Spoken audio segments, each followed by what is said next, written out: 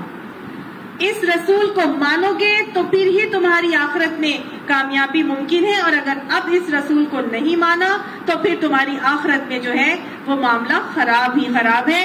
اور دوسری بات یہ کہ دیکھیں، انسان جتنا مرضی سمجھدار ہو جائے، جتنا مرضی سمجھدار ہو جائے، وہ اپنے مسائل کا حل نہیں نکال سکتا۔ ہم ٹامک ٹوئیاں ضرور اندھیروں میں ماریں گے، بہت جو نان مسلمز ہیں وہ مختلف قسم کی اسٹریٹجیز نکالتے ہیں، تھیریز نکالتے ہیں، اس پہ ریسرچ کرتے ہیں، اس کے حوالے سے مختلف چیزوں کو پلان کرتے ہیں اور اپنی جو مختلف لائحہ عمل تیار کرتے ہیں۔ اللہ تعالیٰ فرماتا ہے وَاللَّهُ أَخْرَجَكُم مِّن بُطُونِ أُمَّهَاتِكُم، اللہ سبحانہ تعالیٰ نے تمہیں تمہاری ماؤں کے پیٹوں میں سے نکالا، لا تعلمون شیئا، تم کچھ نہیں جانتے تھے، ہم کچھ نہیں جانتے، ہم اس دنیا میں آئے ہیں، ماؤں کے پیٹوں سے نکل کر آئے ہیں، کچھ نہیں جانتے تھے، لیکن اللہ سبحانہ تعالیٰ ایسا رحیم کہ اس نے میری اور آپ کی ہدایت کے لیے پورا کا پورا سلسلہ چلا دیا، انبیاء کو بھیجا، کتابوں کو بھیجا۔ اللہ تعالیٰ کو معلوم تھا جتنا مرضی اپنا دماغ استعمال کر لیں گے یہ ہدایت پا ہی نہیں سکتے جب تک کہ ان کو میری طرف سے دی گئی ہدایت نہیں پہنچے گی۔ تو لہٰذا اللہ سبحانہ تعالیٰ نے نبوت کا سلسلہ رسولوں کے ذریعے سے چلایا، اور پھر یہاں بتا دیا مجھے اور آپ کو کہ اگر تم اپنے مسائل کو حل کرنے سے قاصر رہو گے، جب تک کہ تم اپنے اس نبی کو اپنا نبی نہیں مان کے چلو گے اور اس کی اطاعت کر کے نہیں چلو گے۔ تو گویا سب کو یہ بات سمجھا دی گئی اور سکھا دی گئی، اِنَّكَ لَمِنَ الْمُرْسَلِينَ عَلَىٰ صِرَاطٍ مُسْتَقِيمٍ، نہ صرف رسولوں میں سے ہیں بلکہ اللہ اوپر صراط، راستے مستقیم، استقامت والے کے۔ مستقیم کہتے ہیں قام یقوم سے نکلا ہے کھڑا ہوا، سیدھا۔ صراط کہتے ہیں اس راستے کو جس پہ تیزی سے چلا جاتا ہے۔ ہم روڈز بناتے ہیں تو کیا ہم ان روڈز کے اوپر بہت سپیڈ سے گاڑی چلا سکتے ہیں؟ نہیں چلا سکتے، لیکن اگر ہم موٹر وے بناتے ہیں تو اس پہ ہم بہت سپیڈ سے گاڑی چلا سکتے ہیں۔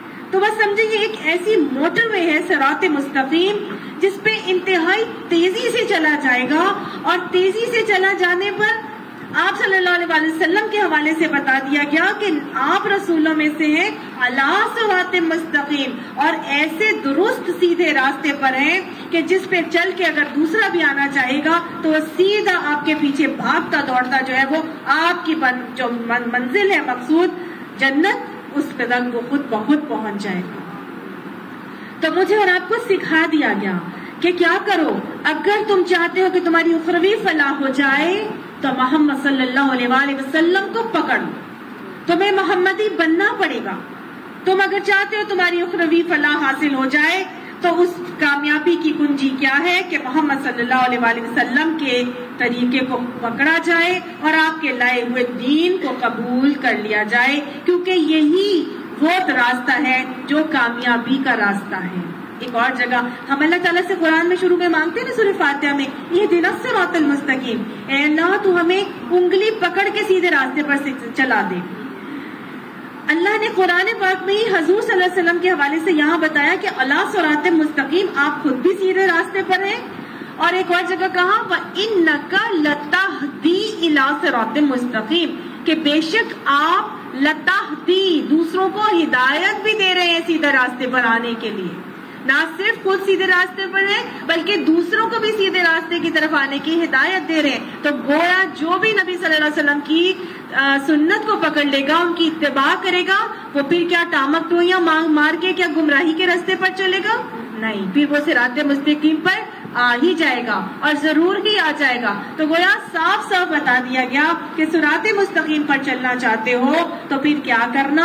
ایک تو اللہ سے دعا پر مانگتے رہنا کہ اہدنا الصراط المستقیم، اے اللہ اتنے گمراہی کے راستے ہیں، اتنی کنفیوژن آج دنیا میں پھیل چکی ہے، کچھ پتہ نہیں ہے فلاں صحیح ہے کہ فلاں صحیح ہے، اے اللہ تو انگلی پکڑ کے مجھے سیدھے راستے پر چلا دے۔ اور اللہ نے اس انگلی پکڑنے کے لیے میرے لیے راستہ آسان کر دیا کہ یہ ہیومن ماڈل تمہیں دے دیا ہے، اس کے راستے کو دیکھتے رہنا، تم خود بخود صراط مستقیم پر دوڑ کے چلتے جاؤ گے اور سیدھا جنت تک پہنچ جاؤ گے۔ تو گویا مجھے اور آپ کو سکھا دیا گیا کہ سیدھے راستے پر چلنے کے لیے محمدی بننا بہت ضروری ہے، عقیدے آخرت کے ساتھ، عقیدے اللہ کے توحید کے عقیدے کے ساتھ رسالت کے عقیدے کو راسخ کیا، اور پھر اللہ تعالیٰ نے فرما دیا تنزیل العزیز الرحیم، تنزیل ہے یہ جو قرآن ہے، یہ چھوٹی موٹی بات نہیں ہے، چھوٹا موٹا کلام نہیں ہے۔ اب قرآن کی صفت آ رہی ہے، ایک تو حکیم بتایا، دوسرا بتایا یہ تنزیل ہے۔ آہستہ آہستہ بڑے اہتمام سے، بڑے پرفیکشن کے ساتھ اللہ تعالیٰ نے سلولی اینڈ گریجولی اس کو نازل کیا ہے۔ تو تم بھی اگر آنا چاہتے ہو تو تنزیل کے ساتھ آنا، گریجولی اپنی زندگی پر اس کو راسخ کرتے چلے جانا۔ یہ چھوٹے موٹے رب کا کلام نہیں ہے۔ کسی بھی کتاب کو پڑھنا ہوتا ہے نا ہم نے، تو ہم پہلے دیکھتے ہیں اس کا رائٹر کون ہے، ٹھیک ہے نا؟ ہم ایک رائٹر کو دیکھتے ہیں کہ اچھا اس کی ہے یہ کتاب، فوراً لے لیتے ہیں، چاہے ہمیں پتہ ہی نہیں کہ اندر کون ہے۔ میں بچپن میں اشتیاق احمد کے ناول پڑھا کرتی تھی، وہ جاسوسی کہانیاں ہوتی تھی۔ اچھا ایک عمران فاروق کی اور ایک اشتیاق احمد کی آتی تھی، اور ایک پتہ نہیں کسی کی اس طرح جاسوسی آتی تھی۔ تو جس لڑکی سے پتا چلتا تھا کہ اس کے پاس اشتیاق احمد کا ناول ہے، تو یہ نہیں پتا کہ سٹوری میں کیا ہوگا، بس اشتیاق احمد کا ہے، ہاں یہ لے لو۔ لائبریری سے جا کے دیکھا اشتیاق احمد کے، ہاں اٹھا لو۔ تو ہم کیا کرتے ہیں، ہم یہ نہیں دیکھتے کہ کتاب کیسی ہے، ہم دیکھتے ہیں رائٹر کون ہے۔ ایسا ہی ہے، اب ہم جو امام بخاری کی صحیح بخاری پڑھتے ہیں تو ہم کیا کرتے ہیں، ہم یہ دیکھتے ہیں کہ اس میں کون سی حدیث ہے کون سی نہیں ہے۔ ہم کہتے ہیں بخاری ہے، ہاں ٹھیک ہے لے لو، کیونکہ ہمیں پتہ یہ امام بخاری نے لکھی ہوئی ہے۔ ہم کہتے ہیں یہ مسلم ہے، امام مسلم نے لکھی ہے، فٹافٹ لے لو۔ ایسے ہی کرتے ہیں نا ہمیں پتہ ہے کہ یہ فلاں رائٹر ہے۔ تو اللہ تعالیٰ یہاں اپنی صفات بتا کے کہہ رہا ہے کہ میں نے لکھی ہے، یہ تنزیل میں نے آہستہ آہستہ تمہاری طرف بھیجی ہے۔ میں کیسا ہوں؟ العزیز ہوں، بہت ہی زبردست ہوں۔ چاہتا تو تمہارے غلط اعمال پہ پکڑ کر سکتا تھا، چاہتا تو تمہارے غلط اعمال پہ تمہیں ڈبو سکتا تھا، چاہتا تو تمہارے کرتوتوں پر تمہیں یہاں سے لے جاتا، کسی اور کو لے آتا، لیکن الرحیم بھی ہوں، میں رحمت سے بھرا ہوا ہوں، میری رحمت میرے غضب پر حاوی ہے۔ میں زبردست تو بہت ہوں، لیکن یہ میری رحمت کا تقاضا ہے کہ میں اپنے بندے کے ساتھ ظالم نہیں ہوں، میں اپنے بندے کو گمراہیوں میں ڈوبتا ہوا نہیں دیکھنا چاہتا۔ میں نے اپنے بندے کے لیے اس کی ہدایت کو حاصل کرنے کے تمام اسباب پہنچا دیے ہیں، نبی کی صورت میں بھی، رسولوں کی صورت میں بھی، کتاب کی صورت میں بھی تمہارے تک ساری چیزیں پہنچا دی ہیں۔ یہ اللہ کی رحمت نہیں تو اور کیا ہے؟ ہم اتنے گناہ کرتے ہیں، ساری عمر کرتے آئے، لیکن وہ رب پھر بھی کھینچ کے لا کر مجھے اور آپ کو قرآن پڑھا بھی دیتا ہے، سنوا بھی دیتا ہے، اور یہاں پہ بٹھا بھی دیتا ہے۔ یہ رحمت نہیں اللہ کی تو اور کیا ہے؟ اللہ ان سارے گناہوں کو ایک سائڈ پہ رکھتے ہوئے کھینچ کے لا کے مجھے اور آپ کو یہاں پہ لا کے بٹھا دیتا ہے کہ آؤ اور ابھی بھی سن لو اور ابھی بھی سدھر لو۔ یہ تنزیل میں نے تمہارے لیے ہی نازل کی ہے، اپنے عقائد کی اصلاح کر لو۔ کیوں بھیجا اللہ تعالیٰ نے؟ قرآن کو کیوں بھیجا؟ نبی کو کیوں بھیجا؟ آگے مقصد بتایا جا رہا ہے، اس لیے بھیجا لتنذر، تاکہ اے نبی صلی اللہ علیہ وآلہ وسلم آپ ڈرا دیجئے، آپ برے انجام سے خبردار کر دیجئے ان کو۔ نبی صلی اللہ علیہ وآلہ وسلم کو کہا جا رہا ہے کس کو خبردار کرنا ہے؟ ما انذر آباؤہم، ان لوگوں کو خبردار کر دیجئے جن کے باپ دادا کو خبردار نہیں کیا گیا تھا، جن کے باپ دادا کو ڈرایا نہیں گیا تھا۔ کون سے تھے جن کے باپ دادا کو نہیں ڈرایا گیا تھا؟ یہاں پہ عرب مخاطب ہے، خصوصی طور پر عربوں سے خطاب ہے کہ وہ عرب جو خاص طور سے بنو اسماعیل میں سے تھے، جو عرب میں رہتے تھے، مکہ کے مکین تھے، ان تک آپ صلی اللہ علیہ وسلم کے آنے سے پہلے حضرت عیسیٰ علیہ السلام تک بنو اسرائیل میں انبیاء کی لڑی کا سلسلہ آیا اور وہ فلسطین تک تھا، ٹھیک ہے، لیکن اس میں یہ جو عرب ہے اس کے اندر حضرت اسماعیل علیہ السلام کے بعد سے آپ صلی اللہ علیہ وسلم تک 2500 سال تک کوئی نبی مبعوث نہیں کیا گیا تھا، ٹھیک ہے۔ حضرت شعیب علیہ السلام وہ نبی تھے جو ایک علاقے میں آئے تھے، یہاں تک تعلیمات بے شک نبیوں کی پہنچ رہی تھی، کیونکہ انبیاء آتے تھے، حج کے لیے بھی آتے تھے اور بھی چلے جاتے تھے، تعلیمات آپ نبیوں کی پہنچ رہی تھی، لیکن باقاعدہ طور پر اس بستی میں کوئی ڈرانے والا نہیں آیا تھا۔ تو کیا اب یہ قرآن صرف اور صرف انہی لوگوں کے لیے ہے، عرب کے لوگوں کے لیے ہی ہے؟ نہیں، آپ صلی اللہ علیہ وآلہ وسلم کے لیے، نبی صلی اللہ علیہ وسلم کے لیے اللہ تعالیٰ نے فرمایا وَمَا أَرْسَلْنَاكَ إِلَّا كَافَةً لِلنَّاسِ، ہم نے آپ کو پوری انسانیت کے لیے بھیجا ہے، ساری انسانیت کے لیے اللہ کے نبی کو رحمت للعالمین بنا کے بھیجا تھا۔ سورہ فرقان میں آتا ہے نا، تبارک الذی نزل الفرقان علی عبدہ، اللہ تعالیٰ کی ذات بابرکت ذات ہے کہ جس نے اس قرآن کو اپنے اس بندے پر اتارا، نبی صلی اللہ علیہ وسلم کے اوپر، لیکون للعالمین نذیرا، تاکہ یہ سارے عالم کے لوگوں کو ڈرانے والا ہو جائے، خبردار کرنے والا ہو جائے۔ تو گویا آپ صلی اللہ علیہ وسلم کے مخاطب سب سے پہلے تو عرب کے لوگ تھے، جن کو ان کے باپ دادا کو نہیں ڈرایا گیا تھا، ان تک تو پہنچائیں، اس کے بعد کیا کرنا ہے؟ بلغ ما انزل الیک من ربک، آگے پہنچا دیجئے جو اب تک پہنچایا جا رہا ہے، پھر پوری دنیا کے اندر اس چیز کو لے کر نکلنا ہے اور پوری دنیا میں اس کو پہنچانے کا کام کرنا ہے، کیونکہ اللہ تعالیٰ فرماتا ہے کہ جن کے باپ دادا کو نہیں ڈرایا گیا تھا فہم غافلون، وہ کیا ہے؟ غافل۔ تو اس کا مطلب یہ ہے کہ جن لوگوں تک قرآن نہیں پہنچا وہ کیا ہے؟ پھر غافل ہیں۔ وہ لوگ جن تک قرآن کی آیات نہیں پہنچی وہ غفلت میں ہیں۔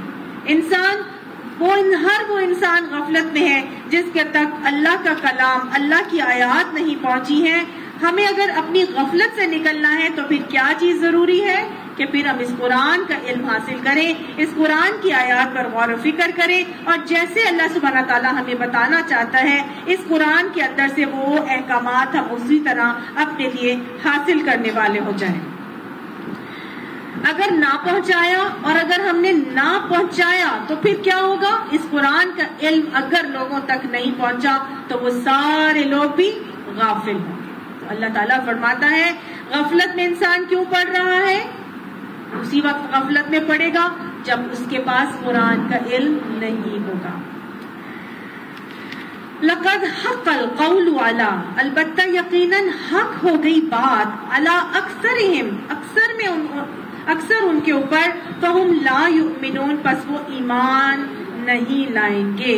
تو گویا اللہ نے ابھی یہاں پر بھی یہ بات بتا دی کہ اگر تم شیطان کے بہکاوے سے بچنا چاہتے ہو، غفلت سے نکلنا چاہتے ہو، تو تمہیں کیا کرنا ہے؟ اس پر ایمان لانا پڑے گا۔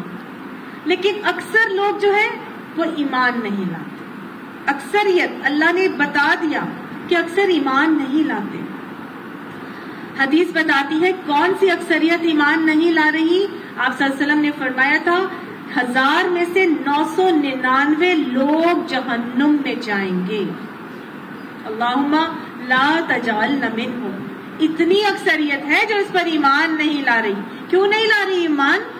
کیونکہ وہ ہم غافلون ہیں، وہ اس سے غفلت میں ہیں، وہ اپنی خواہشوں کے پیچھے پڑے ہوئے ہیں، قرآن کو وہ پڑھنا نہیں چاہتے، آ جائے تو سننا نہیں چاہتے، اپنی خواہشات نفس کو چھوڑنا نہیں چاہتے، لہٰذا وہ قرآن کو سنتے ہی نہیں۔ جب قرآن کو نہیں سنتے تو پھر اکثریت نہ اس پر ایمان لاتی ہے بلکہ اپنی غفلت میں زندگیاں گزارتی ہے۔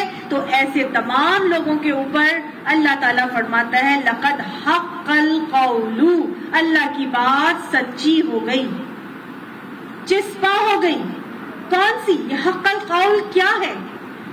حق القول جو ہے وہ بات ہے اللہ تعالیٰ کی جو اللہ سبحانہ تعالیٰ نے ہی ایک سورہ سجدہ کی آیت نمبر 13 میں واضح طور پہ فرمائی، اور اللہ تعالیٰ نے جب وہاں تذکرہ کیا تھا کہ اللہ نے حضرت آدم علیہ السلام کو سجدہ کرنے کا حکم دیا تو شیطان نے سجدہ نہیں کیا، ابلیس نے انکار کر دیا. تو جب ابلیس نے انکار کیا تو اللہ سبحانہ تعالیٰ نے اس کو راندہ درگاہ کر دیا، اس کو نکال دیا. تو اس نے قسم کھائی اور اس نے کہا کہ اگر یہ اس انسان کی وجہ سے میں برباد ہو گیا، اب میں اس کو برباد کر کے چھوڑوں گا، مجھے مہلت دے دے. اللہ نے مہلت دے دی. اس نے کہا میں اس کو برباد کر کے چھوڑوں گا اور اس کو جہنم رسید کروں گا. تو اللہ تعالیٰ نے اس وقت کہا وَلَكِنَّ حَقَّ الْقَوْلُ مِنِّي، اور لیکن میری طرف سے بات سچ ہو گئی، لَأَمْلَأَنَّ جَهَنَّمَ مِنَ الْجِنِّ وَالنَّاسِ أَجْمَعِينَ، کہ میں جنوں اور انسانوں سب سے جہنم کو بھر دوں گا. تو اس وقت اللہ تعالیٰ نے یہ کہا تھا کہ میری یہ بات سچ ہو جائے گی کہ میں جہنم کو جنوں اور انسانوں سب کو بھروں گا جو تیری پیروی کر کے چلیں گے. تو ہر وہ شخص جو اللہ کو نہیں مانے گا، غافلون کی کیفیت میں اپنی زندگی گزارے گا، تو پھر اس کے لیے کیا مقدر ہے؟ حق القول، اللہ تعالیٰ کی وہ بات ثابت ہو جائے گی، جذبہ ہو جائے گی.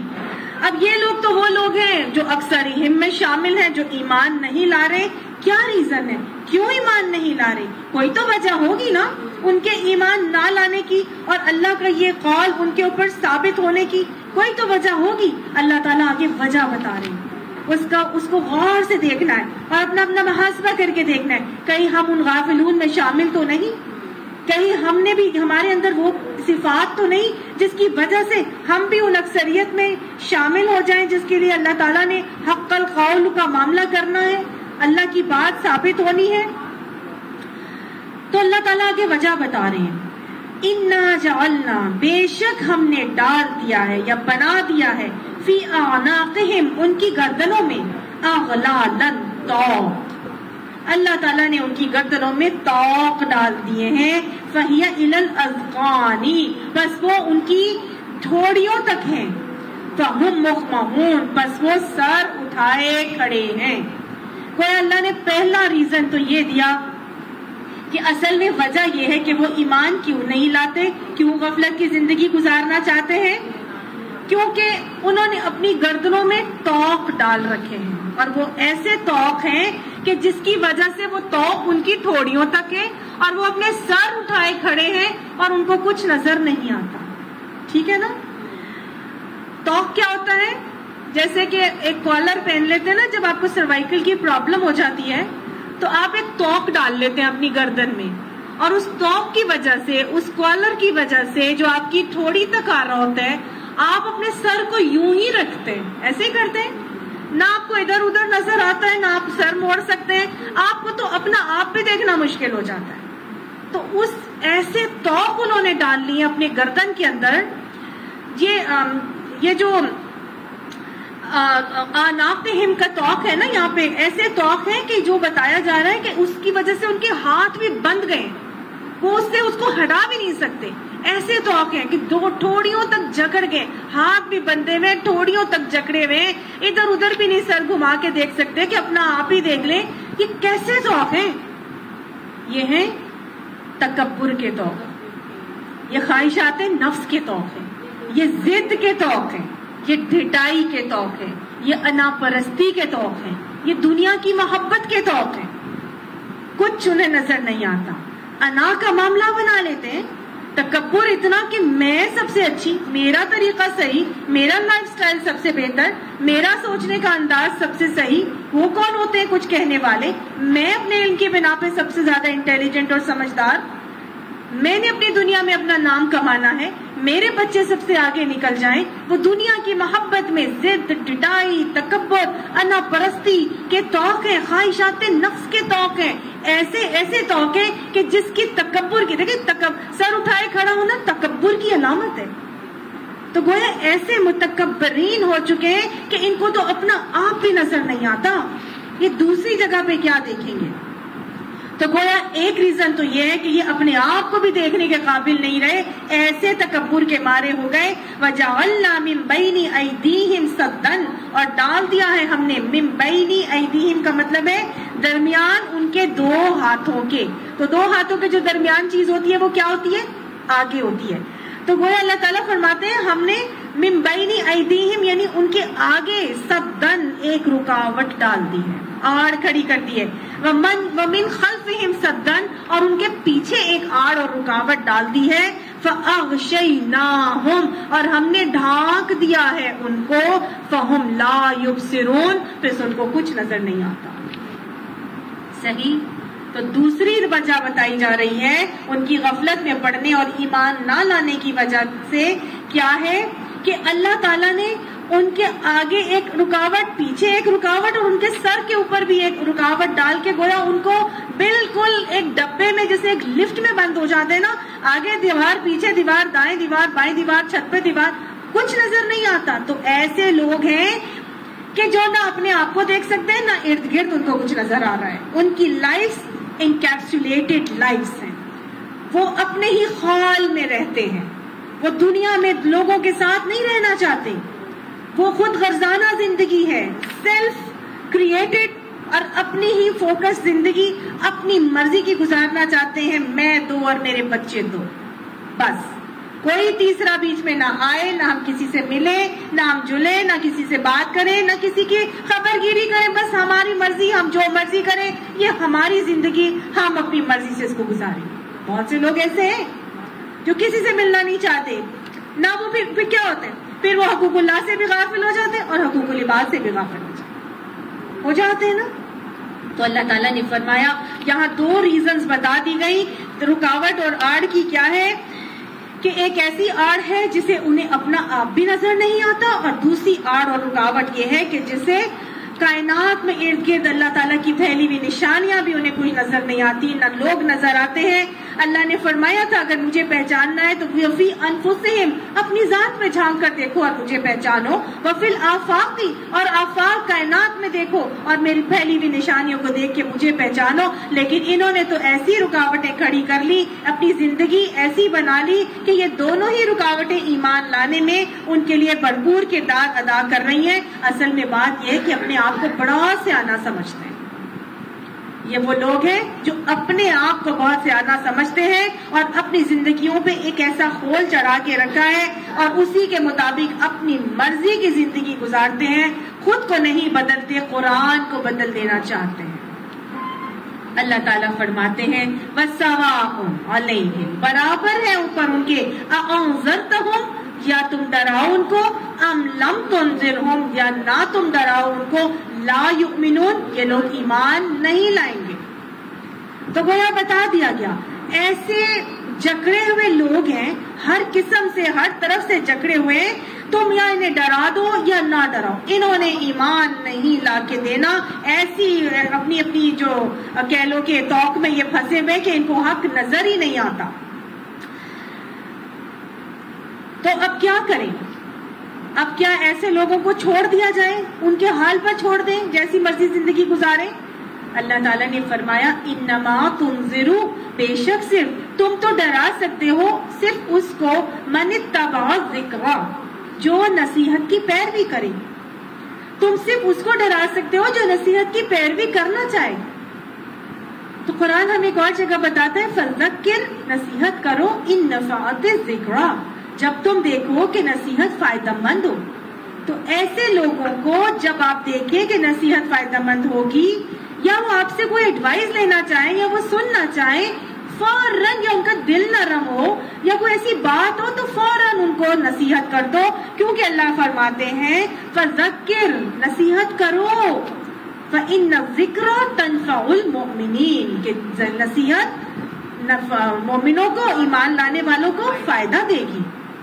تو ایسے لوگوں کو جب دیکھو تم دیکھو کہ اب ان کے دل نرم ہو رہے ہیں تو ان کو دین کی تبلیغ کرو, انذار کرو. اللہ فرماتے ہیں انما تنذر تم نصیحت کر سکتے ہو من اتبع الذکر اس شخص کو جو نصیحت کی پیروی کرتا ہے, وخشی الرحمن بالغیب اور رحمان سے ڈرتا ہے غائبانہ طور پر. گویا یہ پہچان بتا دی گئی. ایسے لوگوں کے اندر اگر تمہیں خشیت کا معاملہ نظر آ رہا ہے کہ وہ اللہ تعالیٰ سے غائبانہ طور پر ڈرتا ہے تو پھر ان کو نصیحت فائدہ مند ضرور ہو جائے گی. خشیت اس ڈر کو کہتے ہیں جو معرفت سے آتا ہے. ٹھیک ہے, تقویٰ تو وہ ڈر ہے نا جو پہچان ہے نہیں ہے پھر بھی آپ نے کرنا ہے.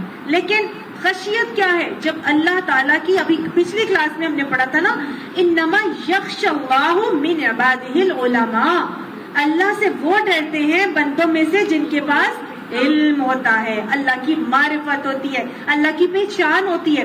تو جب اللہ کی معرفت, اللہ کی پہچان آتی ہے تو ایسی خشیت والا معاملہ اللہ تعالیٰ فرماتا ہے جس کے اندر ہو وَخَشِيَ الرَّحْمَنَ بِالْغَيْبِ, غیب میں اپنے رب اور رحمان سے وہ ڈرنے والا ہوتا ہے. غیب سے اپنے رحمان رب سے ڈرنا بہت بڑی فضیلت کا معاملہ ہے. اتنا بڑا معاملہ کہ حضرت عمر فاروق رضی اللہ عنہ, انہوں نے ایک مرتبہ جب رات کو گشت کر رہے تھے تو انہوں نے دیکھا کہ گھر سے آواز آئی کہ ماں اپنی بیٹی کو کہہ رہی ہے کہ دودھ میں پانی ملا لو. تو ماں, بیٹی کہتی ہے کہ نہیں اماں, امیر المومنین نے منع کیا ہے کہ دودھ میں پانی کسی نے نہیں ملانا. تو وہ کہتی ہے ماں امیر المومنین کو کیا پتا چلے گا, وہ کوئی یہاں پر تھوڑی ہے, ان کو تھوڑی معلوم ہوگا کہ ہم نے دودھ میں پانی ملایا ہے. وہ کہنے لگی بیٹی کہ اماں امیر المومنین کو تو نہیں معلوم ہوگا لیکن اللہ کو تو معلوم ہوگا نا, وہ اللہ تو دیکھ رہا ہے نا. تو اللہ کی یہ خشیت کا معاملہ دیکھتے ہوئے ایسی خشیت والی لڑکی کو حضرت عمر نے فوراً اپنی بہو بنانا پسند کیا. اس لڑکی کے لیے بھاگے دوڑے گئے اپنے گھر میں, اور گھر جا کے اپنے بیٹے, ایک بیٹے کا کی جو بیوی ہے وہ مر چکی تھی, تو تھوڑا ہی عرصہ ہوا تھا بیوی کو مرے ہوئے. انہوں نے جا کے اس کو کہا کہ تم, ایک بیٹے کو کہا جو ان میرڈ تھا, اس کو کہا کہ تم جو ہے وہ شادی کرنا چاہتے ہو. اس ان میرڈ بچے نے کہا نہیں میں ابھی نہیں کرنا چاہتا شادی. تو اس بچے کو کہا کہ جس کی بیوی مر چکی تھی, اس کو کہا کہ تم شادی کرنا چاہتے ہو. اس نے کہا ہاں میں شادی کے لیے تیار ہوں, میں کرنا چاہتا ہوں. آپ نے فوراً اسی گھر کی اسی بیٹی کے ساتھ اپنے اس بیٹے کو کی شادی کر دی. اور یہ وہ خاتون تھی جس کے نواسے تھے حضرت عمر بن عبدالعزیز. یہ خشیت اللہ کی جب غائبانہ طور پہ رکھی جاتی ہے تو دنیا میں بھی ہمیں فیض دکھاتی ہے اور آخرت میں بھی ہمیں فیض سے ضرور ہمکنار کرے گی. اللہ ہمیں اپنی خشیت عطا فرمائے. اللہم اقسم لنا من خشیتک ما تحول به بیننا وبین معصیتک. اللہ ہمیں اپنی ایسی خشیت عطا فرما جو گناہ اور گناہ کے عمل کے درمیان ہمارے لیے آڑ اور رکاوٹ بن جائے. ایسے لوگ جو اللہ سے بن دیکھے ڈرتے ہیں, تو پھر کیا اللہ سبحانہ تعالیٰ چھوڑ دیتا ہے؟ بن دیکھے ڈرتے ہیں, اپنی ساری زندگی کے اعمال کرتے ہیں, اپنی ساری زندگی کے عمل کرتے ہیں, چاہے دنیا کا جتنا مرضی ان کو نقصان ہو جائے, چاہے دنیا کا جتنا مرضی فائدہ ان کے ہاتھ سے چلا جائے, لیکن وہ سمجھتے ہیں کہ ہمارا ہر عمل لکھا جا رہا ہے اور اس کا اجر آخرت کے لیے محفوظ ہو رہا ہے. تو لہٰذا ہر عمل میں وہ دنیا کا نقصان برداشت کر لیتے ہیں لیکن آخرت کے اجر کے سودے نہیں کرتے. اللہ تعالیٰ بھی پھر ایسے لوگوں کا قدردان ہوتا ہے. اللہ تعالیٰ فرماتا ہے فبشرہ, بشارت دے دو اس کو, جنت کی خوشخبریاں دے دو. ایسے لوگوں کی ناقدری نہیں ہوگی. کس چیز کی بشارت دے دو؟ بمغفرت, کہ اللہ تعالیٰ نے ان کے سارے گناہوں کو معاف کر دیا ہے. اللہ تعالیٰ ہمیں ایسے لوگوں میں شامل فرما دے کہ جن کے لیے یہ بشارتیں ہیں کہ اللہ کی مغفرت ان کے شامل حال ہو جائے گی, اور اجر کریم, اور بہترین اجر ان کے لیے دیا جائے گا. دنیا میں بھی ان کو نوازا جائے گا اور آخرت میں بھی. اللہ تعالیٰ فرماتا ہے بہترین کریم کہتے ہیں اکرام کرنا, عزت افزائی ہونا. تو اللہ تعالیٰ ایسے اجر ان کو عطا فرمائے گا جن سے ان کی آخرت میں بھی عزت افزائی ہوگی اور دنیا میں بھی ان کو بلند درجات ملیں گے. اللہ تعالیٰ اب آخرت کے عقیدے کو راسخ کرتے ہوئے فرما رہے ہیں یہ مت سمجھنا کہ صرف دنیا میں ہی سب کچھ ہو جانا ہے. نہیں, آخرت ضرور آئے گی. یہ اجر کریم تمہیں دنیا میں آخرت میں ضرور ملے گا. انا, بے شک ہم, نحنو, ہم, نحیی, ہم زندہ کریں گے, الموتا, مردوں کو. اللہ نے 3 مرتبہ اپنی طرف یہ بات لا کے بات کو ختم کیا اور بتا دیا کہ بے شک ہم زندہ کریں گے موتا مردوں کو، یعنی مت سمجھنا کہ تمہاری آخرت نہیں آئے گی، مردوں کو ایک روز زندہ کیا جائے گا۔ آخرت کا عقیدہ اللہ تعالیٰ راسخ کرتے ہوئے بتا رہے ہیں کہ تمہارے سارے اعمال کا معاملہ آخرت میں پھیر دیا جائے گا، ہم نے ضرور زندہ کر کے چھوڑنا ہے۔ ہر مردے کو جہاں موت کا مزہ چکھنا تھا وہاں آخرت بھی آئے گی اور اس کو زندگی بھی دی جائے گی۔ نحن نحیی الموتى، جب زندگی دی جائے گی اور اللہ تعالیٰ مردوں کو زندہ کریں گے تو پھر اللہ تعالیٰ نے بتا دیا کہ دیکھ لو وَنَكْتُبُ، ہم لکھ رہے ہیں، وَنَكْتُبُ، ہم لکھ رہے ہیں۔ کیا اللہ تعالیٰ لکھ رہا ہے؟ ہمارے اعمال اللہ تعالیٰ لکھ رہا ہے؟ اللہ نے کہا ہم لکھ رہے ہیں، اللہ تعالیٰ تو نہیں لکھ رہے نا، کون لکھ رہا ہے؟ فرشتے۔ قرآن میں آتا ہے ما یلفظ من قول، انسان کی زبان سے ایک بات بھی نہیں نکلتی الا لدیہ رقیب عتید، کہ اس کو حاضر باش نگران فرشتہ لکھ لیتا ہے نا۔ اللہ تعالیٰ نے فرمایا ھذا کتابنا، یہ ہے ہماری کتاب، ینطق علیہم بالحق، یہ تمہارے بارے میں بالکل سچ بولے گی، یعنی جو لکھا جا رہا ہے آخرت میں یہ سب کچھ بولا جائے گا، یہ کتاب گواہی دے گی۔ کہاں سے آ رہی ہے یہ کتاب؟ اس کو حاضر باش لکھ رہے ہیں۔ اللہ فرماتا ہے انا کنا نستنسخ ما کنتم تعملون، بے شک ہم لکھوا رہے تھے، ہم نے یہ سارا اعمال نامہ جو تم نے کر رہے ہو نا یہ ہم لکھوا رہے تھے، ہم اس کو بھولے نہیں تھے۔ تو گویا اللہ سبحانہ تعالیٰ تو یہ سارا اعمال نامہ لکھوا رہا ہے۔ یہاں نکتبو کیوں کہا کہ میں لکھ رہا ہوں؟ یہ بات بتانے کے لیے، اس کی اہمیت کو دکھانے اور جتانے کے لیے کہ یہ سب میرے حکم سے ہو رہا ہے۔ یہ مت سمجھنا کہ بچ جاؤ گے، یہ اتنا ہی اہم ہے کہ یہ سب کچھ میرے حکم سے ہو رہا ہے۔ کیا کیا ہو رہا ہے؟ ما قدمو، جو تم کرتے ہو، جو زندگی میں کام کرو گے، آگے بھیجو گے۔ قدمو قدم اٹھانے کو کہتے ہیں، قدم اٹھانا کیا؟ آگے بڑھنا ہے نا۔ تو جو تم آگے بھیجتے ہو، جو عمل تم کرتے ہو، تو گویا اللہ سبحانہ تعالیٰ ہمارے سارے اعمال کو کرامن کاتبین کے ذریعے سے لکھوا رہے ہیں۔ کیسے کیسے لکھ رہے ہیں جی کرامن کاتبین؟ پورا لایا عمل اور ایک طریقہ ہے۔ کیسے ہے؟ جب انسان ایک نیکی کا عمل کرتا ہے تو وہ نیکی سوچنے پر اس کا ایک نیکی لکھ دی جاتی ہے، اس عمل کے کر لینے پر 10 نیکیاں لکھی جاتی ہیں۔ اگر برا عمل کرنے سے رک جاتا ہے تو ایک نیکی لکھ دی جاتی ہے، برا عمل کر لیتا ہے تو ایک ہی برائی لکھی جاتی ہے۔ اور 6 گھنٹے تک نہیں لکھا جاتا کہ شاید بندہ معافی مانگ لے، پلٹ آئے تو پھر اس کا اعمال نامہ گندا ہوگا، لہٰذا تم کیا کرو 6 گھنٹے تک مت لکھنا، اور اگر 6 گھنٹے بعد بھی وہ معافی نہ مانگے تو پھر اس کی ایک برائی لکھ لینا۔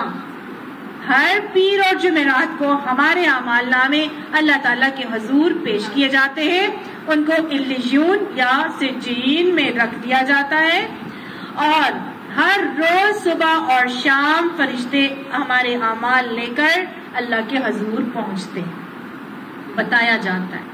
تو گویا اللہ تعالیٰ فرماتا ہے ہم ہر چیز لکھوا رہے ہیں، ما قدم، جو تم آگے بھیجتے ہو۔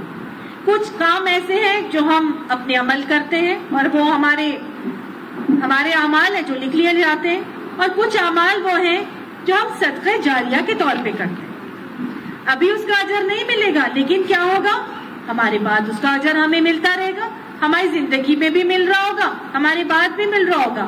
اچھی اولاد کی تربیت کرنا، یا اولاد کو کچھ سکھا دینا، یا کسی کو بھی کوئی نیکی کا عمل سکھا دینا، کوئی کلمہ یاد کرا دینا، کوئی دعا سکھا دینا، کوئی بات قرآن پڑھا دینا، کوئی بھی اچھا نیک کام سکھا دینا، اس کا اجر آخرت تک ملتا ہی رہے گا، اور یہ بہترین صدقہ جاریہ والے اعمال۔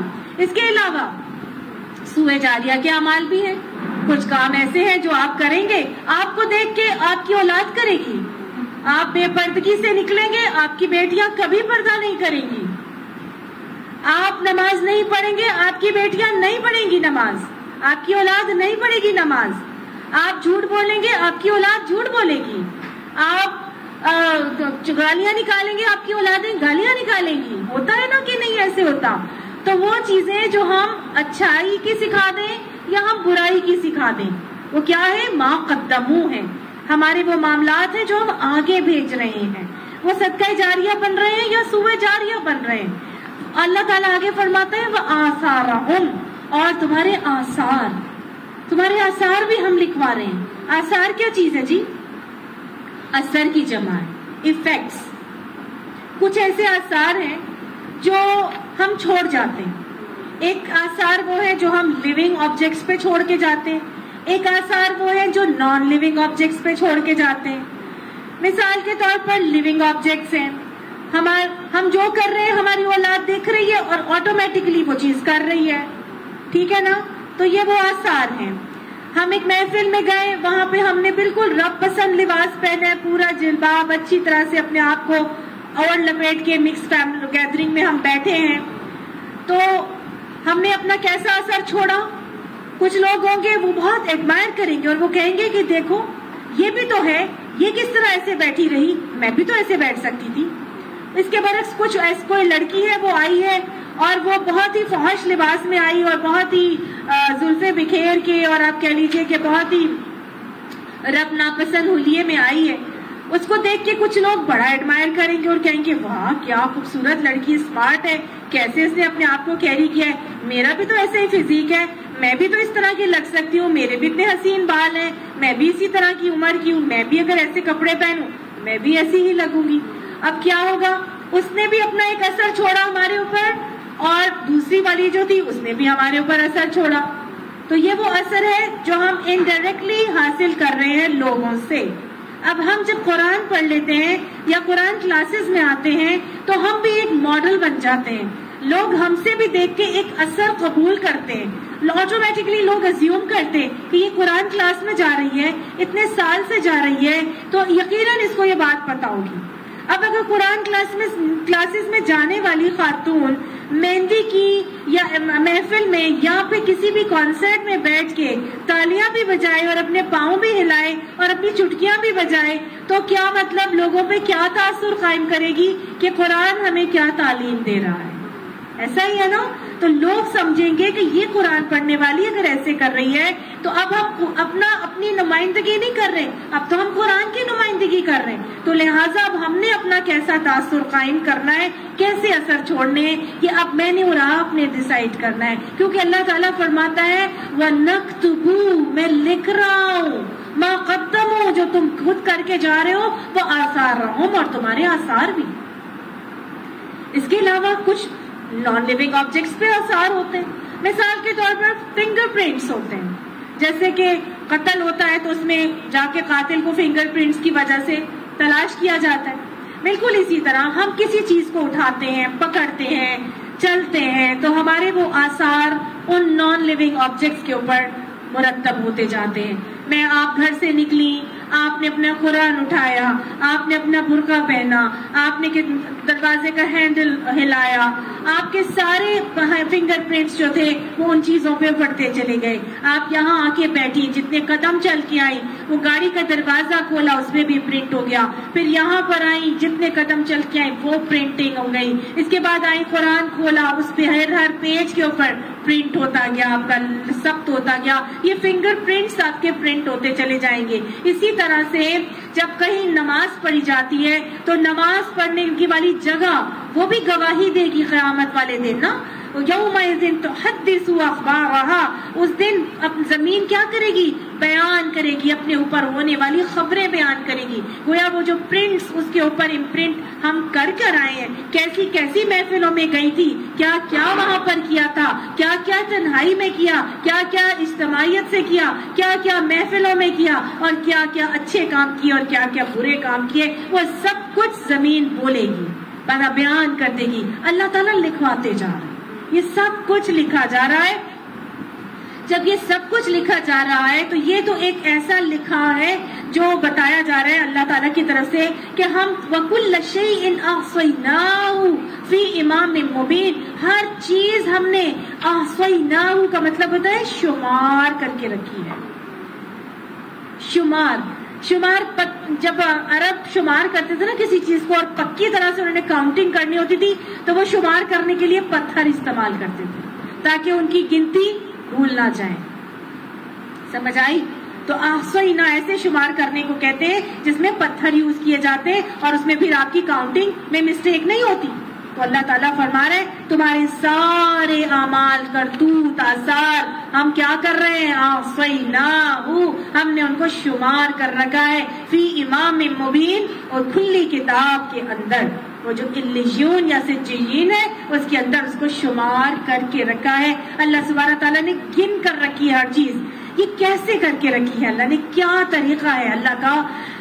یہ طریقہ ہے اسکن میں ہماری ہر چیز پرنٹ ہو رہی ہے، آثار سب تو رہے ہیں، ہمارے نیلز میں ہو رہے ہیں. یہ دو چیزیں ہمارے ساتھ اللہ تعالیٰ نے ایسی لگائی ہیں جو آج سائنس بھی اس بات کا ثبوت دے رہی ہے اور اس پر ریسرچ کر رہی ہے. باقاعدہ اسکن اسپیچ تھیوری جو ہے وہ چل رہی ہے آج کل، اور وہ یہ ہے کہ یہ جو آپ کی اسکن ہے یہ خود بخود بولے گی، اور خود بخود بولے گی اور قاتل کا پتہ بتا دے گی. مقتول کی اسکن بولے گی اور قاتل کا پتہ بتا دے گی. باقاعدہ طور پر میں نے اس کی ویڈیو دیکھی ہے کس طرح سے جو ہے وہ ویوز آ رہی ہیں اور ویوز کی وہ ریڈنگ کر رہے ہیں کہ یہ اگر ایسی ویوز آئیں تو اس کا کیا مطلب ہوگا. سائنس اس کے اوپر چل رہی ہے. اللہ تعالیٰ نے ہمارے اوپر یہ پوری کی پوری اسکن یہ قرآن میں ہی بتا دیا کہ اس روز ان کی کھالیں ہم سے بولیں گی. تو وہ بولے گی، لوگ بولیں گے کہ تم ہی کیسے بول رہے ہو، تم کیسے بول رہی ہو؟ تو اللہ تعالیٰ سے وہ کھال کہے گی انسان سے کہ اللہ تعالیٰ نے جس رب نے تمہیں گویائی عطا فرمائی تھی اس نے آج ہمیں بھی گویائی عطا فرما دی ہے. تو انسان کی کھال بولے گی. یہ تو قرآن بتاتا ہے کہ انسان کی کھال اس دن بولے گی. تو یہ اسکن اسپیچ تھیوری جو ہے وہ آج پہ کام بھی ہو رہا ہے اور قیامت میں اسکن نے جو ہے وہ گواہیاں دینی ہے. اس کے علاوہ ہمارے یہ نیلز، یہ جو ہمارے نیلز ہیں 10 ہاتھوں کے اور 10 پیروں کے، یعنی 20 سلیکون کی ایسی چپس ہیں جو اللہ تعالیٰ نے ہماری باڈی کے اندر لگا دی ہیں، جس کے اندر ہماری ساری ویڈیو ریکارڈنگ ہو رہی ہے. اس کے اندر آڈیو ریکارڈنگ ہو رہی تھی، اس کے اندر ویڈیو ریکارڈنگز ہو رہی ہیں. کوئی بھی نہیں ہل سکے گا. یہ جو کمپیوٹرز ہوتے ہیں ان کے اندر سلیکا چپس ہوتی ہیں جو یہ سارے کا سارا ڈیٹا اپنے اندر سیو کرتی ہیں. تو یہ ساری ویڈیو ریکارڈنگز ہماری کہاں ہو رہی ہیں؟ ہمارے نیلز کے اندر، جس کے اندر سلیکا موجود ہے. یہ سلیکون کی چھوٹی چھوٹی چپس اللہ تعالیٰ نے ہمارے ساتھ لگائی ہیں اور یہ ہماری ویڈیو ریکارڈنگز کر رہی ہیں. اس روز کوئی بھی نہیں ہل سکے گا، کچھ بھی نہیں کہہ سکے گا کہ میں نے یہ کام نہیں کیا تھا. وہ بولے گا نہیں کیا تھا، اللہ تعالیٰ فوراً ویڈیو پلے کر دیں گے کہ یہ دیکھ لو اپنا نامہ اعمال، تم نے یہ کیا تھا کہ نہیں کیا تھا. سارا کچا چٹھا سامنے آ جائے گا. کوئی عین المفر، کہیں بھاگنا اور فرار ہوگا؟ کوئی بھاگنا اور فرار اس دن نہیں ہوگا. لہٰذا اللہ سبحانہ تعالیٰ نے مجھے اور آپ کو اس آیت کے ذریعے سے عقیدہ آخرت کا راسخ کیا ہے کہ ابھی بھی عمل کی اصلاح کر لو، کیونکہ آخرت ہونی ہی ہونی ہے. اور تمہارے یہ ساری آڈیو ویڈیو ریکارڈنگز ہو رہی ہیں اور سب کی سب کچا چھٹا اللہ نے شمار کر کے رکھا ہے. اس دن سامنے لے کر آ جائے گا. وہ انسان کہے گا نا، جب اللہ تعالیٰ کہے گا اقرا کتابک کفا بنفسک اليوم حسیبا، آج کے دن اپنا اعمال نامہ پڑھ، تو آج کے دن اپنا اعمال حساب لگانے کے لیے خود ہی کافی ہے. تو وہ کہے گا کہ ہائے میرے رب، یا لیتنی، ہائے افسوس، یہ کیسی کتاب ہے کہ کوئی لا یغادر صغیرۃ ولا کبیرۃ الا احصاها، کوئی چھوٹی بڑی چیز ایسی نہیں ہے جو اس نے شمار نہیں کر کے رکھی. اللہ تعالیٰ اس دن کی رسوائیوں سے ہم سب کو محفوظ فرمائے اور آج ہی ہمیں اپنے عمل کی اصلاح کی توفیق عطا فرمائے. تو گویا اللہ تعالیٰ نے اس آیت میں بتایا، دیکھو مردوں کو دوبارہ زندہ ضرور کروں گا، ایسا نہیں ہے کہ زندہ نہیں ہوں گے. دوسرا بات یہ کہ تمہارے سارے اعمال جو ہیں کچے چٹھے لکھ کے سامنے آ جائیں گے، جو زندگی میں کر کے گئے اور جو بعد کے لیے چھوڑ کے گئے وہ بھی. یہ سب کچھ اللہ کے کنٹرول میں ہے. امام المبین جو اللہ کے پاس موجود ہے اس کے اندر یہ سب کچھ موجود ہے اور انسان کو وہی ملے گا جو وہ کر کے آیا ہے. کسی کے اوپر کوئی ذرا برابر بھی ظلم نہیں ہوگا. فلا نظلم یظلم، اللہ تعالیٰ کسی کے اوپر نقیر راہ تھوڑا سا بھی جو ہے نا اللہ تعالیٰ کسی کے اوپر ظلم نہیں کرے گا. تو دنیا کیا ہے؟ یہ دنیا دار الجزا نہیں ہے، دار الجزا آخرت ہے. آخرت میں ہمارے اعمال کی جزا ہونی ہے. اللہ سبحانہ تعالیٰ نے ساری چیزیں مجھے اور آپ کو بتائی ہیں. اپنے آپ کو درست کرنے کی بس ضرورت ہے. آگے اللہ تعالیٰ فرماتے ہیں وَاضْرِبْ لَهُمْ مَثَلًا، ان کو بیان کرو ان سے ایک مثال. کن سے بیان کرو؟ ان لوگوں سے جو عرب کے لوگ ہیں ان سے ایک مثال بیان کرو. اصحاب القریۃ، ایک بستی کی مثال. یہ بستی کون سی بستی تھی اللہ تعالیٰ نے اس میں نہیں بتایا. روایات سے پتہ چلتا ہے اور مفسرین بھی بتاتے ہیں کہ اس بستی سے مراد انطاکیہ کی بستی ہے جو شام کی سرحد پر واقع، ترکی کی جو شام کی سرحد ہے اس پر واقع ہے یہ انطاکیہ کی بستی. لیکن جب اللہ سبحانہ تعالیٰ نے اس بستی کا نام نہیں بتایا تو اس کا مطلب یہ ہے کہ ہمیں بھی ان باتوں میں نہیں پڑنا چاہیے، کیونکہ اصل بات یہ ہے کہ اس بستی کی وجہ سے یا اس تذکرے کی وجہ سے اللہ سبحانہ تعالیٰ ہمیں کچھ عبرت دکھانا اور سکھانا چاہ رہے ہیں. اگر ہم بستی کے اوپر فوکس کریں گے نا تو پھر ہم اصل عبرت جو ہم حاصل کرنا تھی وہ اس سے محروم ہو جائیں گے. ہمارا ٹوٹل فوکس اس بستی پہ ہو جائے گا، وہ لوگ کیسے تھے، کتنے تھے، کیا کرتے تھے، اس میں کیا تھا، کون سے رسول آئے.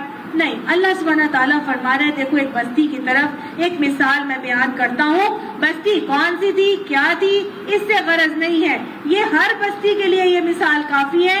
اس جاء المرسلون کہ جب اس کی طرف رسول آئے. بے شمار رسول اللہ تعالیٰ نے ایک بستی میں بھیجے اور اللہ تعالیٰ بھیجا بھی کرتے تھے. تو گویا انطاکیہ کی بستی کے ساتھ بھی کہا گیا ہے کہ بہت سارے رسول آئے تھے. تو ریزن یہ تھی بتانے کی کہ ایک بستی ہے جہاں پر بہت سارے رسول بھیجے گئے تھے.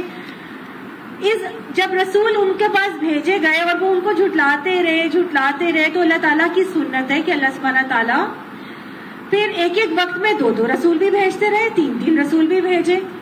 جیسے کہ ایک بستی تھی جہاں حضرت زکریا علیہ السلام تھے، انہی کے ہوتے ہوئے ہی حضرت عیسیٰ علیہ السلام نبی بنائے گئے، انہی کے ہوتے ہوئے ہی حضرت یحییٰ علیہ السلام کو نبوت دے دی گئی. تو گویا ایک ہی وقت میں 3 نبی موجود ہیں. اس کا تذکرہ تو قرآن میں بھی ہم پڑھتے ہیں. تو بس اللہ سبحانہ تعالیٰ نے یہاں پر بھی ایک بستی کا بتایا کہ جس بستی کے اوپر بہت سارے رسول بھیجے گئے تھے. اِذْ أَرْسَلْنَا إِلَيْهِمُ اثْنَيْنِ کہ جب ہم نے ان کی طرف 2 رسول بھیجے. فَكَذَّبُوهُمَا بس انہوں نے ان دونوں رسولوں کو جھٹلا دیا. بستی والوں کا رویہ یہ بتایا جا رہا ہے کہ وہ کیا کرتے تھے، بطر الحق وغمط الناس. انہوں نے رسولوں کی تکذیب کی، حق بات سے انکار کر دیا، انہوں نے ان کو جھٹلا دیا. انہوں نے کہا ہم نہیں مانتے.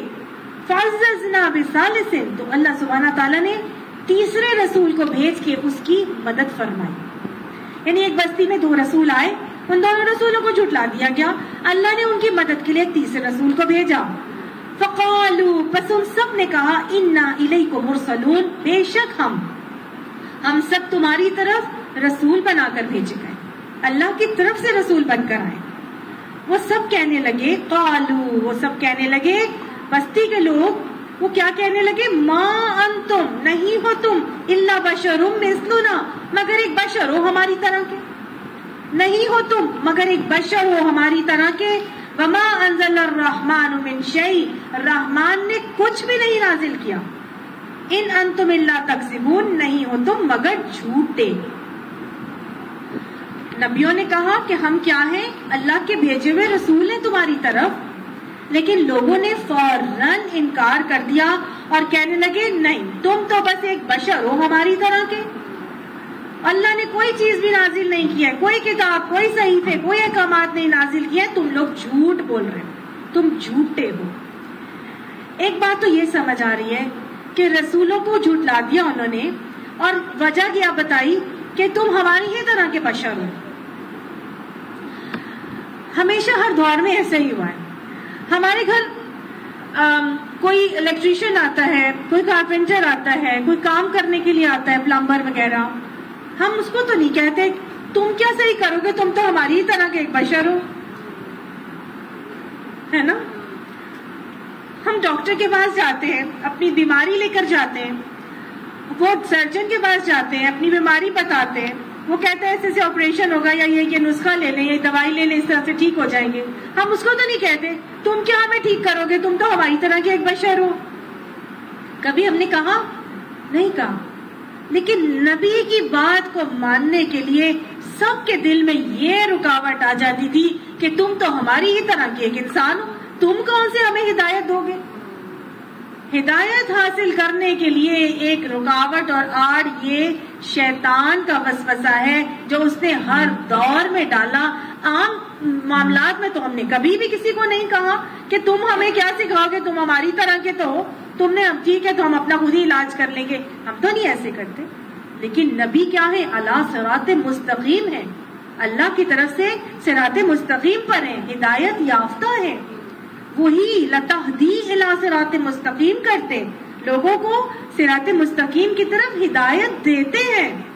یہ اللہ کی طرف سے لوگ ہوتے ہیں. اور لیکن لوگوں نے ان کی ہٹ دھرمی، ان کی ڈٹائی، اور ہمیشہ وہ یہی کہتے رہے. اور وہ کہتے تھے، قرآن بتاتا ہے سورہ فرقان میں، وہ کہتے ہیں کہ یہ کیسا رسول ہے جو کھانا کھاتا ہے، بازاروں میں چلتا ہے.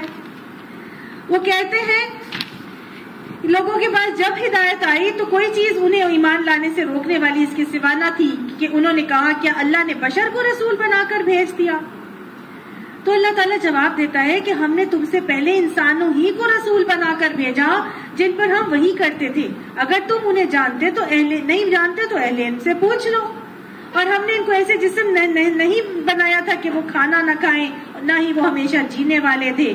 اللہ تعالیٰ فرماتے ہیں سورہ فرقان میں ہی کہ ہم نے تم سے پہلے جو رسول بھی بھیجے تھے وہ سب کھانا کھاتے تھے، بازاروں میں چلتے پھرتے تھے. تو اللہ تعالیٰ نے ایک اور جگہ فرمایا بنی اسرائیل میں کہ اے نبی ان سے کہو کہ اگر زمین میں فرشتے اطمینان سے چل پھر رہے ہوتے تو ہم ان پر فرشتوں کو ہی رسول بنا کر بھیجتے. تو وہ انسانوں کے لیے بھیجنا تھا، ان کی ہدایت کے لیے بھیجنا تھا تو انسانوں کو ہی بھیجنا تھا نا، فرشتوں کو تو نہیں بھیجنا تھا. تو اللہ تعالیٰ نے اس بات کا، ان کی اس غلط روی کا یا اس غلط تصور کا اللہ تعالیٰ نے بار بار قرآن میں مختلف جگہوں پر تذکرہ کیا ہے. لیکن یہاں پر ان کے رویے کیا ہیں؟ ایک تو وہ کہتے ہیں تم ہماری طرح کے بشر، دوسرا وہ کہتے ہیں کوئی اللہ نے کوئی چیز نازل نہیں کی، ما انزل الرحمن من شیء. پھر کہا ان انتم الا تکذبون، تم جھوٹ بول رہے ہو. 3 باتوں کا کڑا انہوں نے جواب دیا، 3 باتوں کے حوالے سے ہر نبی کو جھٹلانے کا کام کیا. تو نبیوں نے آگے سے ان کا کیا ریپلائی دیا یا کیسے ریسپانس دیا؟ وہ نبی آگے سے نہ اوفینڈ ہوئے، نہ انہوں نے کوئی تنقید دی کی، اور بڑی ہی حکمت سے، بڑے مدبرانہ انداز میں اور بڑے سلیقے سے، بڑی شدت کے ساتھ ان کو جواب دیتے ہیں اور ان کو کہتے ہیں دیکھو تم نہیں مانتے تو نہیں مانو. قالوا، وہ کہنے لگے ربنا یعلم، ہمارا رب وہ زیادہ جانتا ہے، انا الیکم لمرسلون، بے شک ہم تمہاری طرف رسول ہی بنا کر بھیجے گئے. ہمیں اس بات کا نہیں پتا کیا ہونا ہے کیا نہیں ہونا، کس کو ہدایت دینی ہے کس کو نہیں دینی. ہمارا کام کیا ہے کہ ہمارا رب اس بات کو زیادہ جانتا ہے، ہم تو تمہاری طرف رب کے بھیجے ہوئے رسول ہیں بس. وما علینا الا البلاغ المبین، اور نہیں ہے ہمارے اوپر مگر بلاغ کرنا، پہنچا دینا کھلا کھلا واضح طور پر. بلاغ کہتے ہیں تبلیغ سے نکلا، ایسا پہنچانا کہ جو لمٹ تک پہنچا، انتہا تک، اپنی پوری صلاحیت سے استعمال کر کے پوری انتہا تک حکم پہنچانے کو بلاغ کہا جاتا ہے. تو گویا نبیوں نے یہ کہہ دیا تھا بھئی ہماری ذمہ داری یہ نہیں ہے کہ ہم تمہیں ہدایت دے دیں، ہمارا کام کیا ہے؟ ہمارا کام تو یہ کہ ہم تم تک پہنچا دیں. وما علینا الا البلاغ، ہمارے اوپر تو صرف یہ ہے کہ ہم تمہارے تک پہنچا دیں. اور یہ قرآن پہنچانے ہی کے لیے آیا، پوری طرح پہنچانے کے لیے آیا. قرآن کے بارے میں آتا ہے کہ ھذا بلاغ للناس، یہ انسانیت کے لیے بلاغ کرنے کے لیے آیا، پہنچانے کے لیے آیا ہے. آخری حد تک لوگوں کو اس قرآن کا پیغام پہنچانا ہے.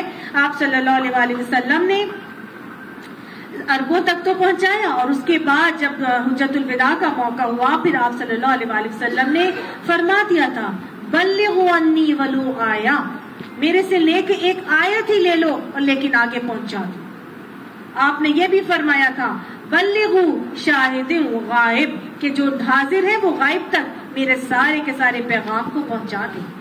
یہ اللہ کے نبی نے اب اپنے بعد یہ میرے اور آپ تک یہ ذمہ داری پہنچا دی کہ جو حاضر ہیں وہ غائب تک یہ باتیں پہنچا دیں گے، چاہے ایک ہی بات پہنچائیں لیکن پہنچانا سب کے اوپر لازم ہے۔ تو اللہ تعالیٰ نے یہاں پر جو نبی ہیں ان کی بات بتائی کہ نبی بھی یہی بتا رہے تھے۔ آپ صلی اللہ علیہ وسلم کو بھی جو بھیجا گیا تو آپ صلی اللہ علیہ وسلم کو بھی یہی حکم دیا گیا تھا کہ یا ایھا الرسول بلغ ما انزل الیک من ربک، کہ آپ کو جو آپ کے رب کی طرف سے پہنچایا جا رہا ہے آپ اس کو آگے پہنچا دیں، تاکہ لوگوں تو دوسروں کو اچھی طرح جب آپ واضح طرح سے کھول کے پہنچائیں گے تو ان کو مطلب سمجھ میں آ جائے۔ یہی بات ان کے نبیوں نے ان تک پہنچائی تھی اور ان کو یہی بتایا تھا کہ ہمارے اوپر کیا ہے کہ آگے پہنچا دینا۔ قالوا، وہ تب کہنے لگے انا تطیرنا بکم، بے شک ہم تو تمہیں منحوس سمجھتے ہیں۔ تو طیرنا بکم، کہ ہم تو تمہیں کیا سمجھتے ہیں؟ فعل بد، اپنے لیے منحوس سمجھتے ہیں۔ طیر کہتے ہیں پرندے کو، طائر پرندے کو کہا جاتا ہے۔ تو عربوں کا ایک اور طریقہ یہ تھا کہ وہ کیا کرتے تھے، وہ پرندوں سے فال نکالتے تھے اور پرندوں کو اڑاتے تھے۔ تو ایک خاص اڑان پرندہ اڑتا تھا، اگر وہ ایک طرف چلا جائے تو اس کو سمجھتے تھے اس خاص اڑان میں کہ اگر اس طرح سے یہ اڑائے تو اس کا مطلب ہے یہ کام منحوس ہے اور یہ کام ہمیں نہیں کرنا چاہیے۔ تو آہستہ آہستہ ان کا یہ عمل پرندوں سے فال نکالنے کا یہ منحوسیت کی طرف شمار کیا جانے لگا۔ تو انہوں نے کہنا شروع کر دیا اپنے نبیوں کو کہ ہم تو تمہیں کیا سمجھتے ہیں، اپنے لیے فعل بد سمجھتے ہیں، منحوس سمجھتے ہیں۔ اور یہ بھی ہوا تھا کہ اس بستی میں ان نبیوں کے آنے کے بعد ایک قحط سالی کا معاملہ ہو گیا تھا۔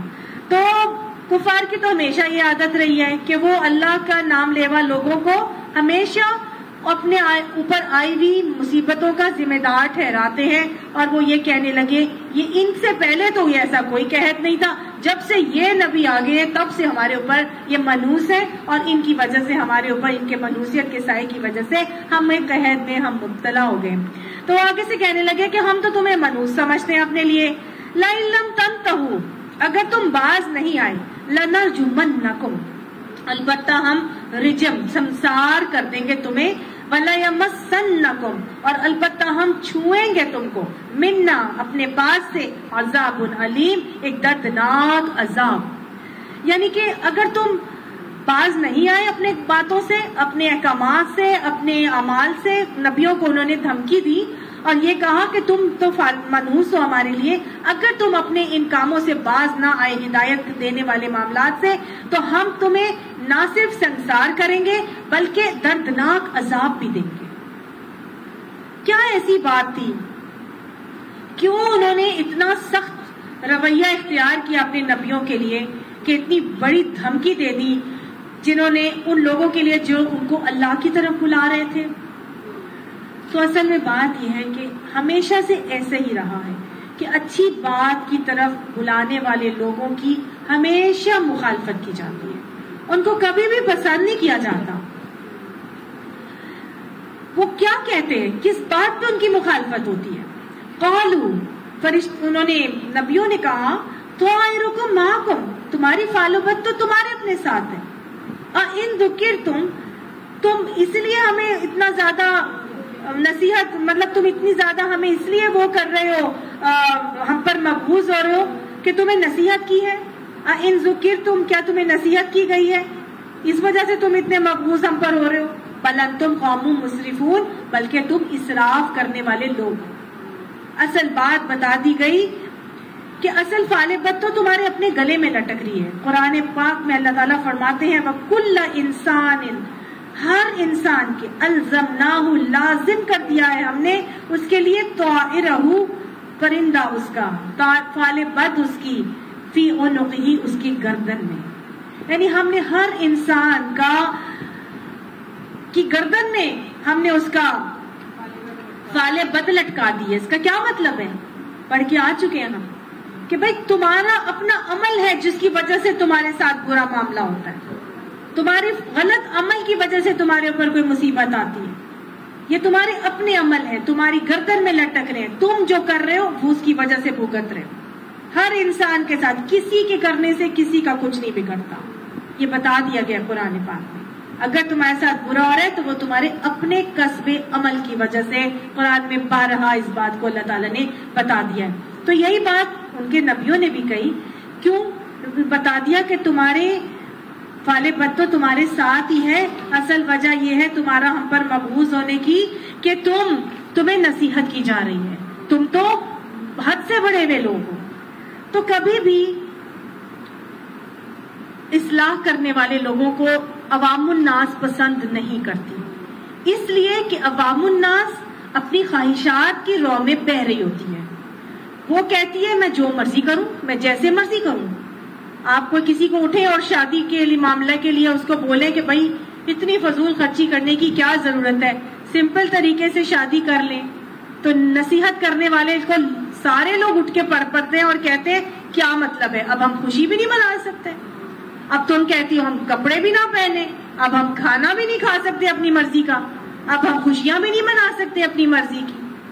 تو ہدایت دینے والے، اصلاح کرنے والے ہمیشہ اسراف کرنے سے روکتے ہیں.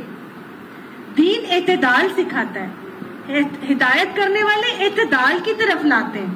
اللہ اعتدال کرنے والوں کو پسند کرتا ہے. ہمارا دین معتدل ہے. ہم حد سے جب بھی نبی آئے تو انہوں نے کیا کیا کہ حد سے گزرے ہوئے لوگوں کو حدوں کے قریب لائے. حد سے مت بڑھو، حدوں کے اندر ہی رہو، حدوں کے قریب بھی نہ پھٹکو. لیکن جو عوام الناس ہے وہ تو خواہشات کی غلام ہوتی ہے. میں جو مرضی کروں، میں جیسے مرضی کھاؤں، میں جیسے مرضی زندگی گزاروں. تو کبھی بھی اس کو پسند نہیں کیا گیا. تو یہاں پہ بھی نبی کا کیا طریقہ بتایا جا رہا ہے کہ نبی نے کہا تھا کہ تم اسراف کرنے والے لوگ ہو. بھائی تمہیں نصیحت کی گئی ہے تو سارا تمہارا غصہ اس بات پر ہے کہ تمہیں روکا جا رہا ہے کہ تم اسراف نہ کرو تو تم ہمارے گلے پڑ گئے ہو. اصل بات یہ نہیں ہے. اپنے اعمال کو خود ہی دیکھو. تو ہر ایک کی طائر بد جو ہے وہ اس کے اندر لٹک رہی ہے. وَجَاءَ مِنْ أَقْصَى الْمَدِينَةِ رَجُلٌ يَسْعَىٰ، اور آیا اقصى الْمَدِينَةِ شہر کے دور دراز علاقے سے، رجلن ایک آدمی، یسعیٰ وہ دوڑ رہا تھا. شہر کے دور دراز کنارے سے ایک شخص دوڑتا ہوا آیا. یہ کون سا شخص تھا؟ اس کے بارے میں مختلف قسم کی روایات سے ہمیں پتہ چلتا ہے کہ یہ شخص بڑھئی تھا اور اس کا نام تھا حبیب. نجار بڑھئی کو کہتے ہیں، تو اس کا نام تھا حبیب نجار. یہ وہ شخص تھا، وہب بن منبہ کی روایت سے آتا ہے کہ یہ اس کو جزام کا مرض ہو گیا تھا. 70 سال سے یہ اسی مرض میں مبتلا تھا. انطاکیہ کے اس شہر کے اس دروازے سے جس سے نبی داخل ہوئے تھے، یہ اس دروازے کے قریب ہی رہتا تھا. جب نبی اس دروازے سے داخل ہوئے تو اس شخص کے پاس آئے تو سب سے پہلے اس شخص سے ملاقات ہوئی. نبیوں نے اس شخص کو بت پرستی سے باز آنے کی دعوت دی اور اللہ کی طرف بلایا. تو اس نے کہا کہ بھائی دیکھو، آپ کے پاس اپنے دعوے کی کوئی دلیل اور علامت اور صحت وغیرہ بھی ہے؟ تو نبیوں نے کہا کہ ہاں ہے.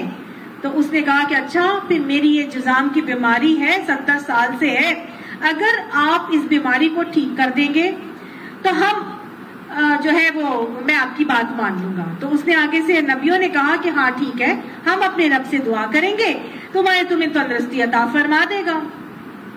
اس نے کہا عجیب بات کر رہے ہیں، میں 70 سال سے اپنے معبودوں کی پرستش کر رہا ہوں، ان سے دعا کر رہا ہوں، میری تو بیماری آج تک نہیں ٹھیک ہوئی. نبیوں نے کہا کہ نہیں، ہم اپنے رب سے دعا کریں گے، وہ تمہیں شفا دے گا. انہوں نے کہا ٹھیک ہے، ایک دن میں تمہارا رب کیسے مجھے شفا دے دے گا؟ اگر تو ایسی بات ہو گئی تو میں تمہارے دین پر ایمان لے آؤں گا. انہوں نے کہا ٹھیک ہے. انہوں نے دعا کی اپنے رب سے، نبیوں نے، تو نبیوں کی تو دعا قبول ہوتی ہے. اس شخص کی بیماری ٹھیک ہو گئی، یہ بالکل ٹھیک ہو گیا. جب یہ ایمان لے کے آیا تو اس نے عہد کیا کہ میں دن بھر میں جو کچھ کماؤں گا اس کا آدھا میں اللہ کی راہ میں خرچ کروں گا، اور یہ اپنا گزر بسر کرنے لگا. اب جب نبی اس شہر کے اندر داخل ہوئے تو جا کے لوگوں کو انہوں نے اپنی تبلیغ کا کام شروع کیا، لوگوں کو بتانا شروع کیا. سارے لوگ نبیوں کے گلے پڑ گئے، جیسے کہ میں نے ابھی ہم نے ان آیات میں پڑھا. نبیوں کی بات ماننے سے انہوں نے صاف انکار کر دیا. جب اس حبیب نجار تک یہ بات پہنچی تو یہ دوڑتا ہوا آیا. تو گویا اللہ سبحانہ تعالیٰ یہ پیغام دے رہے ہیں کہ میں اپنے بھیجے ہوئے لوگوں کی دور دراز سے بھی مدد کے اسباب پیدا کر دیتا ہوں. ٹھیک ہے, کہاں سے آیا, کہاں سے پہنچا, کس طرح بھاگتا ہوا آیا, ایک کیا وسیلہ بنا کہ یہ وہاں تک پہنچا, اور اس کے ساتھ جو شفا کا معاملہ ہوا اور اس نے بھی جا کے نبیوں کی پروٹیکشن کی اور ان کے لیے وہ شیلڈ بن گیا. لیکن جب اس نے شیلڈ بن کے اپنا پورے کا پورا معاملہ نبیوں کو آپ کہہ لیں کہ نبیوں کو بچانے کے لیے اپنا ٹائم استعمال کیا, اپنی جدوجہد کی, ایک طرح سے جہاد ہی تھا جو یہ کر رہا تھا, اور نکل آیا دین کی تبلیغ کے لیے. یسعی, وہ دوڑتا ہوا آیا اور وہ کہنے لگا, قالا, کہنے لگا, یا قومی, اے میری قوم, اتبعوا المرسلین, نبیوں کی اتباع کر لو, نبیوں کی پیروی کر لو. اتبعوا, پیروی کر لو ان لوگوں کی, من لا یسألکم اجرا, جو تم سے کوئی اجر نہیں چاہتے, وہم مہتدون, اور خود بھی وہ ہدایت پر ہیں. تو اے لوگوں, نبیوں کی پیروی کر لو, دیکھو یہ خود بھی ہدایت پر ہیں اور تم سے کوئی اجر بھی نہیں مانگتے. تو تم کیوں نہیں ایسے لوگوں کی بات مان رہے جو اپنے لیے کچھ نہیں مانگ رہے, صرف تمہارا ہی بھلا اور خیر خواہی چاہتے ہیں. مان لو ایسے لوگوں کی بات. اس نے اتنی زیادہ ان کی طرفداری کی اپنے نبیوں کی, اور اتنا زیادہ بولا, ان کی پروٹیکشن کے لیے جت گیا, لیکن قوم نے پھر بھی نہیں مانا, قوم نے پھر بھی نہیں مانا. اس نے آگے سے کہا, وہ مان لیا, اور کیا ہے میرے لیے, لا اعبد الذی فطرنی, کہ میں اس ذات کی عبادت نہ کروں جس نے مجھے پیدا کیا, وإلیہ ترجعون, اور اسی کی طرف تم سب نے بھی پلٹ کے جانا ہے. گویا اس نے یہ نہیں کہا کہ دیکھو تمہیں اس نے پیدا کیا ہے, میں نے بھی ادھر جانا ہے, تم نے بھی ادھر جانا ہے. نہیں, اس نے کہا میں کیوں نہ عبادت کروں. اس نے اپنی تبلیغ کی حکمت کا طریقہ دیکھے, اس نے کہا میں کیوں نہ کروں. سب سے پہلے اپنے اوپر لے کر آیا کہ میں اس ذات کو کیوں نہ مانوں, اس ذات کی کیوں نہ عبادت اور اطاعت کروں, اس کے احکامات کیوں نہ مانوں جس نے مجھے پیدا کیا. اسی نے مجھے پیدا کیا, وہی اس لائق ہے کہ میں اس کی ہی عبادت کروں, اسی کو مان کے چلوں, کیونکہ پلٹ کر اسی کی طرف ہم نے جانا ہے. ایک حکمت کا انداز ہے, ہم نے جانا ہے اسی کی طرف, تم نے بھی جانا ہے, میں نے بھی جانا ہے. تمہارا رب بھی وہ ہے, میرا رب بھی وہ ہے. اسی لیے اس نے کہا, اتخذ من دونہ آلہۃ, کیا میں بنا لوں اللہ کے سوا دوسرے معبود. ان یردنی الرحمن بضر, اگر اللہ رحمان تکلیف دینا چاہے تو کیا رحمان کسی کو تکلیف دے سکتا ہے؟ اللہ کسی کو تکلیف دے سکتا ہے؟ نہیں, وہ تو 70 ماؤں سے زیادہ پیار کرنے والا ہے.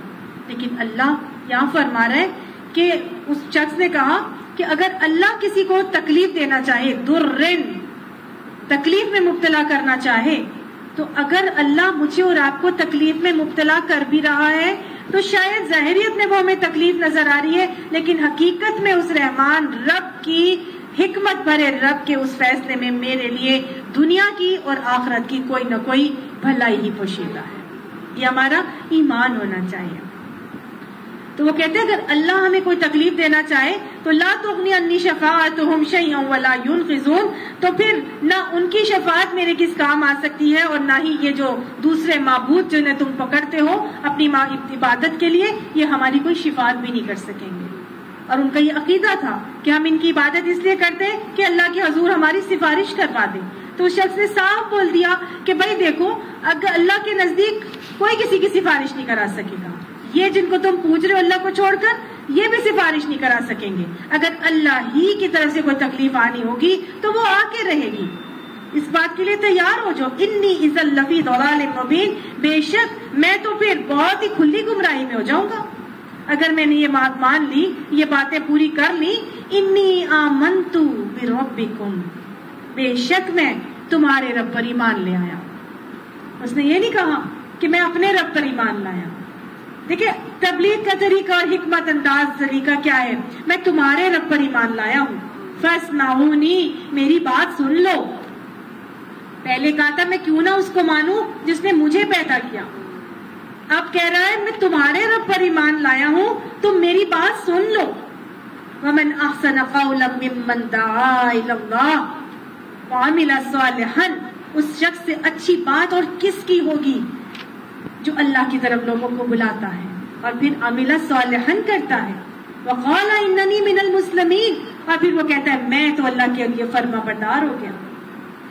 تو یہ شخص وہ ان لوگوں میں شامل تھا جو لوگوں کو اللہ کی طرف بلا رہا تھا. فاسمعونی، وہ کہہ رہا تھا میری بات سن لو، میں تمہارے رب پر ایمان لے کے آ گیا ہوں، میری بات مان لو، میری بات سن لو، تمہارا بھی وہی رب ہے، میرا بھی وہی رب ہے، مان لو اس رب کو. لیکن قوم نے نہ سن کے دیا.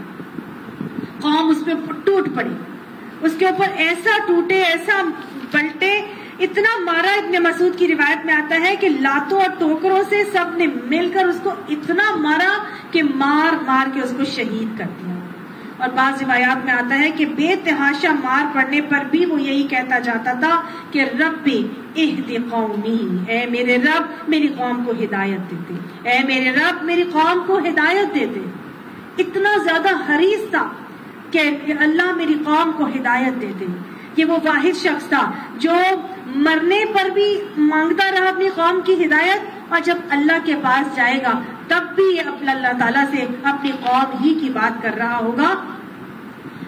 اللہ تعالیٰ نے یہ نہیں بتایا اور یہ نہیں کہا فقتلہ کہ اس سب نے مل کے اس کو قتل کر دیا. اللہ تعالیٰ نے کہا قیل ادخل الجنہ، داخل ہو جا جنت میں. اللہ نے انجام بتا دیا. اللہ کی راہ میں کوئی مر جائے تو اس کو شہید کہتے ہیں نا، تو شہید تو مردہ نہیں ہوتا. حدیث میں آتا ہے شہید کو اس کے مرنے سے پہلے جنت میں اس کا ٹھکانہ دکھا دیا جاتا ہے. تو اللہ تعالیٰ نے فرمایا قیل ادخل الجنہ، جنت میں داخل ہو جا. اور جنت میں شہیدوں کی روحیں سبز پرندوں کی جسموں میں رہتی ہیں اور جنت میں اڑتی پھرتی ہیں اور چرتی چگتی ہیں. یہ تو حدیث ہمیں بتاتی. تو اللہ نے بتا دیا کہ ایسے شخص کو مار بھی دیا گیا تو کیا ہوا، قیل ادخل الجنہ، اس سے کہا گیا کہ تو جنت میں داخل ہو جا.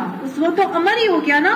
تو وہ کہنے لگا قال یا لیت قومی یعلمون، ہائے کاش میری قوم جان جاتی، میری قوم کو اس بات کا علم ہو جاتا. بما غفر علی، کہ جو ساتھ جو بخش دیا ہے اللہ نے مجھے، رب بھی جو میرا رب ہے، وجعلنی من المکرمین، اور مجھے عزت دار لوگوں میں شامل کر دیا. کاش میری قوم کو پتا چل جاتا کہ میرے رب نے، ابھی تو میں نے کوئی عمل بھی نہیں کیے تھے، ابھی تو میں ایمان ہی لایا تھا، صرف ایک بات کے اوپر کہ میں نے نبیوں کا ساتھ دیا اور میں نے ان کی حفاظت کی اور میں نے اس کے لیے جھک گیا اور اپنے آپ کو لوگوں کے لیے، اللہ کے لیے لوگوں کے سامنے پیش کر دیا اور ان مشکلات کو سہنے کے لیے تیار ہو گیا. اللہ نے صرف اس بات کے اوپر میرا اتنا اکرام کر دیا کہ اس نے مجھے سارے میرے پچھلے گناہ معاف کر کے مجھے عزت دار لوگوں میں شامل کر دیا. اللہ تعالیٰ ہمیں بھی یہ کرے عطا فرماتے ہیں. وما انزلنا علی قومہ من بعدہ، اور نہیں نازل کیا اس اوپر اس قوم کے ہم نے بعد میں، اس کے بعد من جندم، لشکر، کوئی لشکر نازل نہیں کیا اللہ نے، من السماء، آسمان سے، وما کننا منزلین، اور نہ ہی ہم نازل کرنے والے تھے. یعنی اللہ تعالیٰ نے اس قوم کے اوپر بھی کوئی لشکر نازل نہیں کیا آسمان سے، اور نہ ہی اللہ نے نازل کرنا تھا. ان کانت الا صیحۃ واحدۃ، مگر وہ تھی ایک چیخ، ایک ہی چیخ. فاذا ہم خامدون، پر وہ سب بجھ کے رہ گئے، ختم ہو گئے، ان کی زندگی کی حرارت ختم ہو گئی. خامد کہتے ہیں آگ کے ٹھنڈے ہو جانے کو خمود کہا جاتا ہے. تو گویا ان کے اندر جو زندگی کی حرارت تھی اس ایک چیخ کا آنا تھا کہ سب کے سب خامدون ہو گئے، بجھ کے رہ گئے، ختم ہو گئے. یا حسرتن علی العباد، ہائے کاش حسرت اوپر بندوں کے، ما یاتیہم من رسول الا کانوا بہ یستہزئون، کیا انہوں نے دیکھا نہیں، افسوس بندوں کے حال پر، جو رسول بھی آیا ان کے پاس وہ اس کا مذاق ہی اڑاتے رہے. الم یروا کم اہلکنا قبلہم من القرون، کیا انہوں نے دیکھا نہیں کہ ہلاک کر دیا ہم نے ان سے پہلے بستیوں کی بستیوں میں سے، انہم الیہم لا یرجعون، اس کے بعد وہ کبھی بھی ان کی طرف پلٹ کر نہیں آئے. وَإِن كُلٌّ لَمَّا جَمِيعٌ لَدَيْنَا مُحْضَرُونَ، اور ان سب کو ایک روز ہمارے سامنے حاضر کیا جانا ہے. وآخر دعوانا الحمدللہ رب العالمین. صدق اللہ العظیم. اللہ سبحانہ تعالیٰ سورہ یاسین کا ہمیں علم عطا فرمائے. اللہ ان عقیدوں کو ہمارے اندر راسخ کر دے اور اللہ ہمیں ایسا بنا دے کہ ہم اسے پسند آ جائیں. اللہ ہمیں اپنی زندگی میں ان عقائد کے اوپر بہترین طریقے سے جم کر راسخ ہو کر عمل کرنے والی خوش نصیب عوام بنا دے. آمین ثم آمین.